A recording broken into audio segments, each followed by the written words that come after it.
Hey, church family, I wanted to take this opportunity to present you with another word of encouragement as we continue to pray for the outcome of this election. Now, I recently read a very interesting article which was posted at the Daily Beast, and the article was titled, Joe Biden's dogs have told their pet psychic a lot about their beloved master and his future. Just let that sink in for a second. Joe Biden's dogs have told their pet psychic a lot about their beloved master and his future. Apparently, the one who claims to be president-elect already has leakers who are sharing secret information. No, I'm sorry, a senior editor and a writer who works at the Daily Beast, he goes on to inform us that there's a pet psychic named Beth Lee Crowther who claims to have made a psychic connection with Joe Biden's dogs. And according to her, the dogs told her that they're excited to live in the White House. She also assures us that Biden's dogs believe that their master is going to be a great president. So that's good news, I guess. This so-called psychic not only informs us that Biden's dogs fully endorse his presidency, but she also revealed their distrust of President Trump. According to Beth Lee Crowther, Biden's dogs have assured us that Trump would never be an animal lover. And from this, the senior editor who wrote this article there and published it on the Daily Beast, it goes on to confirm us that based on this psychic's information, that President Trump clearly lacks empathy for animals, which then extends to his view of people. Now, just think about this for a moment. This award-winning journalist, who is a senior level editor at the Daily Beast, he's spending his time interviewing this woman who claims to have a psychic connection with Joe Biden's dogs, just so that he could make the point that Trump hates dogs and therefore he must also hate people. Wow. This is the work of today's award-winning journalists. I'm just blown away by this. Meanwhile, listen, the mainstream media journalists have largely ignored or even outright dismissed those who are claiming to have witnessed election fraud. You might not know this, but there are currently more than 10,000 verified attorney-reviewed election fraud incident reports. And not only that, but these election fraud incident reports, they include more than 500 witnesses who have signed sworn affidavits documenting fraud. In other words, there are more than 500 individuals who have sworn under oath and upon threat of perjury that they were in fact witnesses of election fraud, or they personally experienced voter fraud.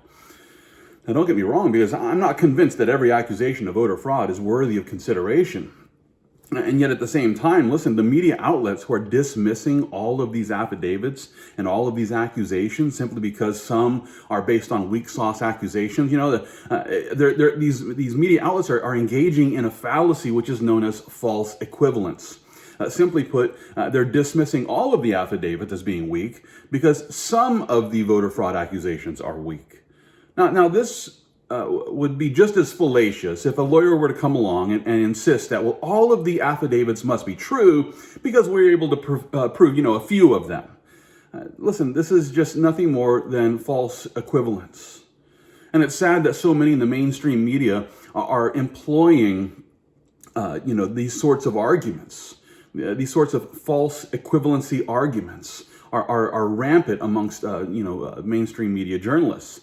And many articles today can be found that are focused on the weak accusations that are easy to dismiss, and they're focused on weak accusations about voter fraud, and then they take those weak accusations and they just dismiss all of the accusations. Listen, this is at best lazy journalism, because remember, there are more than 10,000 verified attorney-reviewed election fraud incident reports. And some of the affidavits that have been filed are from extremely credible witnesses. For example, one affidavit was filed by Dr. Navid Keshavarz-Nia, who is an experienced cybercrimes investigator and digital security executive.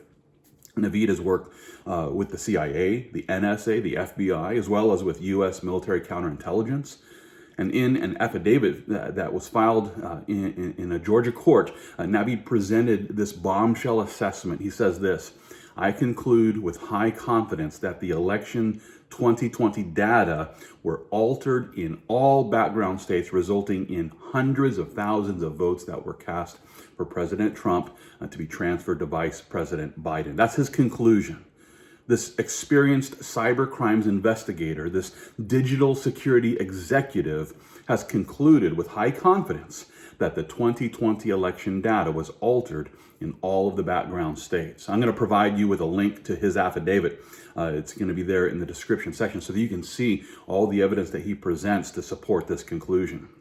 There was also, actually, there's been several experts who have testified about widespread voter fraud, and there were a few that they sat before the Pennsylvania State Majority Policy Committee. For example, retired Colonel Phil Waldron, who was introduced as a voting systems expert. He claims that he examined the actual vote counts and vote totals as they were reported. Wow. Waldron assured the committee that the voting systems in the U.S. were built to be manipulated. And then he goes on to show the numerical evidence of election fraud that actually took place. Again, I'll provide you with a link in the description of that video where he is making those claims. Now listen, this is just a scratch of the surface of the evidence presented in the affidavits that have been filed.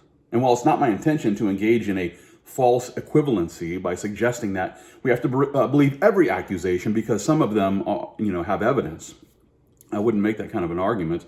And yet I would point out that the journalists who are quick to dismiss all of the election fraud incident reports, they're actually guilty of engaging in the fallacy of false equivalency.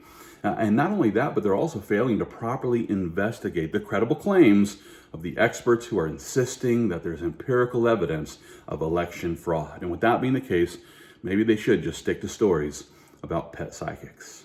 Christian, listen, rather than jumping on a political side, that's not my intention here. Rather than defending your political side, with blind faith and insisting that all the evidence is on my side or that side, or listen, let's back away from all of that and let's just pray that the Lord will shine the light of the truth on this whole ugly situation so that those who are actually guilty of manipulating this election will be exposed for the frauds that they are. Not only that, but I also encourage every Christian, let's continue fighting the good fight of faith, all for the glory of God.